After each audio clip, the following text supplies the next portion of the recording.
جیسا کہ رمضان کی آمد ہے، اللہ پاک نے رمضان کو ہمارے لیے بخشش کا ایک ذریعہ بنا دیا تاکہ میرے بندے رمضان میں روزہ رکھیں اور میری قربت حاصل کریں۔ رمضان میں روزہ تو رکھ لیتے ہیں مگر کچھ ایسی باتیں ہوتے ہیں جن سے بچنا بھی لازم ہوتا ہے۔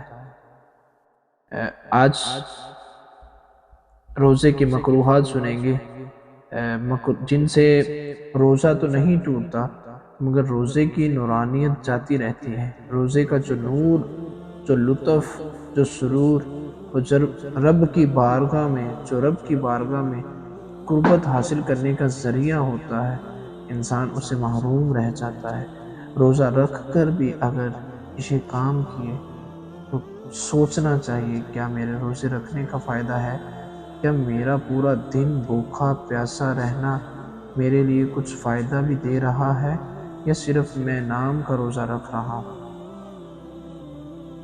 آئیے روزے کے مکروہات سنتے ہیں۔ جھوٹ، چغلی، غیبت، گالی دینا، بیہودہ بات کرنا، کسی کو تکلیف دینا، یہ چیزیں ویسے بھی ناجائز حرام ہیں، روزے میں اور زیادہ حرام۔ ان کی وجہ سے روزے میں کراہت آتی ہے، یعنی ان کے کرنے سے روزہ تو نہیں ٹوٹتا مگر اگر یہ روزہ رکھ کے بھی یہ کام کرتے ہیں تو ہمارا بھوکا رہنا، پیاسا رہنا کس معنی میں آتا ہے؟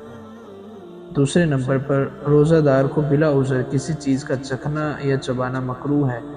چکھنے کے لیے عذر یہ ہے کہ مثلا عورت کا شوہر بد مزاج ہے کہ نمک کم یا زیادہ ہوگا تو اس کی ناراضگی کا باعث ہوگا، اس وجہ سے چکھنے میں حرج نہیں۔ چبانے کے لیے عذر یہ ہے کہ اتنا چھوٹا بچہ ہے کہ روٹی نہیں چبا سکتا اور کوئی نرم غذا نہیں کھا سکتا اور جو اسے کھلائی جا سکے، نہ حیض نفاس والی یا کوئی اور ایسا ہے کہ اسے چبا کر دے، تو بچے کے کھلانے کے لیے روٹی وغیرہ چبانا مکروہ نہیں، مگر پوری احتیاط رکھیے کہ غذا کا کوئی ذرہ حلق سے نیچے نہ اتر پائے۔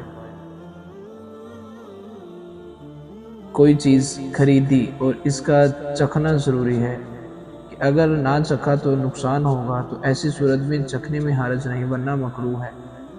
بیوی کا بوسہ لینا اور گلے لگانا، بدن کو چھونا مکروہ نہیں، ہاں یہ اندیشہ ہو کہ انزال ہو جائے گا یا جماع میں مبتلا ہوگا۔ ہونٹ اور زبان چوسنا روزے میں مطلقاً مکروہ ہے۔ یوں ہی مباشرت فاحشہ۔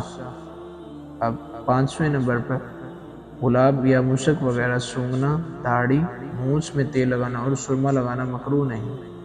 روزے کی حالت میں ہر قسم کا عطر سونگھ بھی سکتے ہیں اور لگا بھی سکتے ہیں، اس طرح روزے میں بدن پر تیل کی مالش کرنے میں حرج نہیں۔ روزے میں مسواک کرنا مکروہ نہیں، جیسے اور دنوں میں سنت ہے ویسے ہی روزے میں بھی سنت ہے۔